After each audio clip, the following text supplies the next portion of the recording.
Mike Shoebridge was a former senior defence and intelligence official who's now at the Australian Strategic Policy Institute, director of its Defence Strategy and National Security Program. Michael, great to catch up with you again.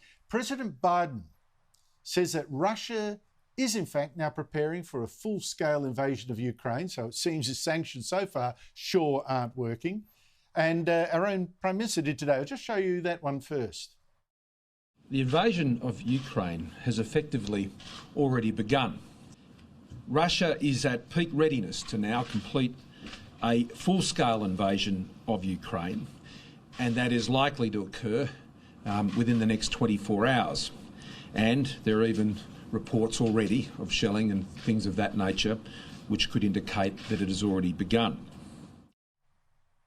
Michael Shoebridge, I'm not sure how true these predictions are, but what would a full-scale invasion of the rest of Ukraine look like? Well, Andrew, we already know that the Russian invasion of Luhansk and Donetsk is ugly, but a full-scale invasion of Ukraine will be much uglier because the rest of the country is in the hands of the Ukrainian government and the Ukrainian military. And they are not a powerless force. They're determined to defend their country and its freedom. They're certainly not as powerful as the Russian forces that are massed against them. But this won't be some kind of bloodless coup, the way that Putin seized control of Belarus when he went to help his friend, President Lukashenko, and he's not leaving. He's going to assimilate Belarus into Russia. So it'll be bloody, but it's likely that the Russians will eventually prevail.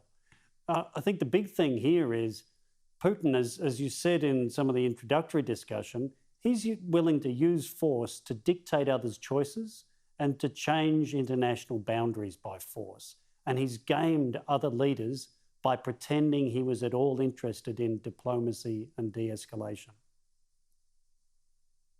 Oh, he made a total fool of French President Emmanuel Macron, who thought he'd be the big peacemaker in front, ahead of the French elections, going to Russia, sitting opposite Putin at a ludicrously long desk that apparently was made to embarrass him, make him look like an idiot.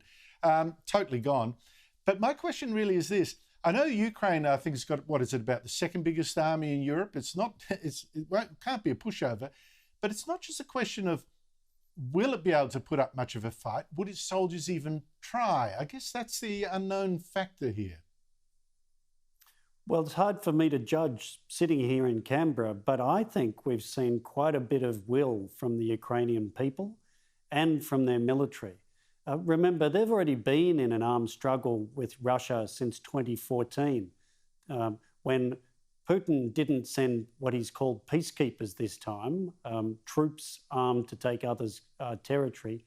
He said that the Russian troops fighting then were on holidays, including those Russian troops that shot down the Malaysian airliner that killed everyone on board, including 38 Australians. So the Ukrainians have been in conflict with Russia since that time, and they've been training and improving and equipping so that they're a much more credible military than they were then. So this will be a bloody conflict. Do you see Europe or the rest of the world sending one single soldier to help Ukraine? Or we're sort of looking at something like Hitler's invasion of Austria in 1938, where the Chancellor was going around Europe saying, please help me, he's going to do something, please, please, please. No one did. They just didn't care enough. Is that the same thing now, that we just don't care enough? And later on we'll think, well, that was a missed opportunity. I think it's more a case of the European powers aren't capable enough of providing this military assistance to Ukraine. They're not going to put troops in, they're providing some materiel assistance, but they simply don't have the military power to use in this situation. And in the short term, that means things are going to get much worse. But there's no escape now for the European democracies from rebuilding military strength and being less reliant on just the US military power.